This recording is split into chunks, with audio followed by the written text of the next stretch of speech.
नहीं तो 5 वर्ष में कथा नहीं किया। इसलिए विक्षेप तो हो ही जाता है, जानकर ही नहीं करते, अब बहुत थक गए। तो भगवान शंकर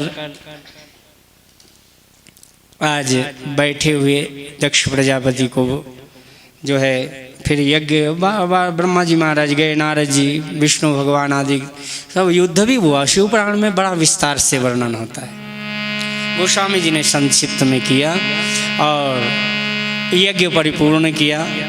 भगवान ने कहा कि जाओ ले आओ किसी की गर्दन, फिर दक्ष के यहाँ पर बकरे की गर्दन कोई ले आए, श्रृंगी बिरंगी जोड़ दिया, सर्जरी कर दी भगवान शंकर ने।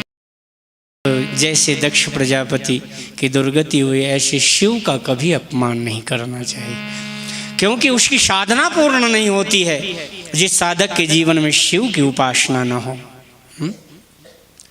वो यज्ञ परिपूर्ण नहीं होता जिसमें शिव का भाग न दिया जाए, शिव का पूजन जिस यज्ञ में न हो, जिस कथा में, जिस शास्त्र में शिव की कथा न हो, वो शास्त्र परिपूर्ण नहीं माना जाता। सती ने कहा तो बहुत था, लेकिन बहुत संक्षिप्त में आज बड़े भाव से साधक को चाहिए कि भगवान शिव की उपासना थोड़ी जरूर करना चाहिए। हाँ, भगवान शिव बड़े आशुतोष हैं, बड़े हाँ आशुतोष तुम अवघड़दानी। हाँ, शिव की उपासना की। और नारद चरित्र आएगा ना, उसमें एक बहुत गहरी चौपाई थी, और वो चौपाई याद करना, एक पहली चौपाई याद करना। क्यों? मेरे को बहुत अच्छी लगती है, बहुत ज़्यादा। तो मेरे को कोई टेंशन कभी कभी हो जाए ना, तो एक चौपाई बोलूं,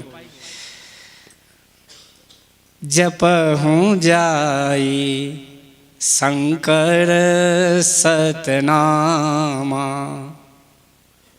होई हृदय तुरत विश्रामा।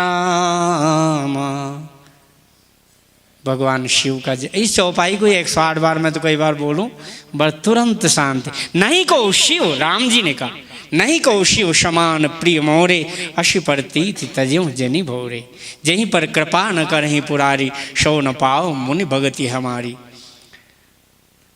तो शिव और राम की पहले शैव लोग, गणपत्य लोग, शाक्त लोग, वैष्णव लोग, आप में बड़ा झगड़ा होता था। लेकिन गोस्वामी जी की रामायण के बाद में अर्जुनपुरी जी ने देखो मानस भवन बनाया, सन्यासी लोग वो बैठे तो मेरे को भरत चरित्र के लिए बुलाया, रामायणी जी आप भी गाओ। कहते आप ही सुना ना, मैं बैठ कर सुनूंगा।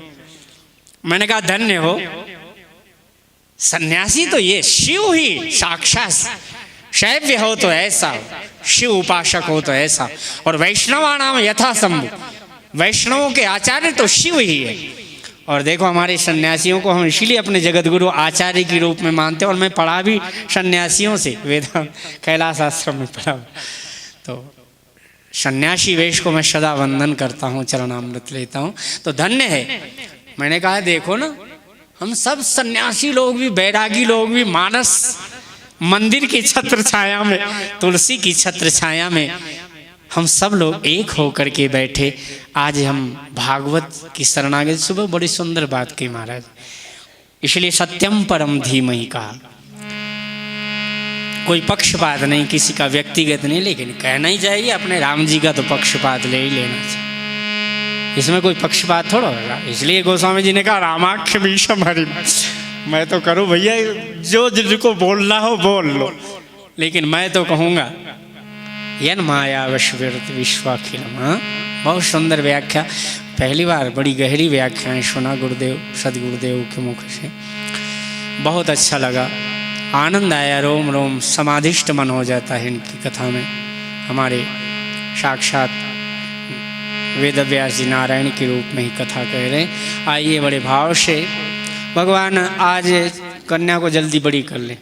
और नारद जी महाराज ने कहा देखो तुम्हारी बेटी बहुत सुंदर है, यही का नाम सुमरि संसारा, सारे जगत के जितने जीव हैं सब इन्हीं की कृपा कटाक्ष से उत्पन्न होने वाले हैं, और इनका नाम स्मरण करेंगे। सतनाम प्रवक्षा में श्रवण सुकमलानने यश प्रसाद मात्रेन दुर्गा प्रीता भवेष्यति।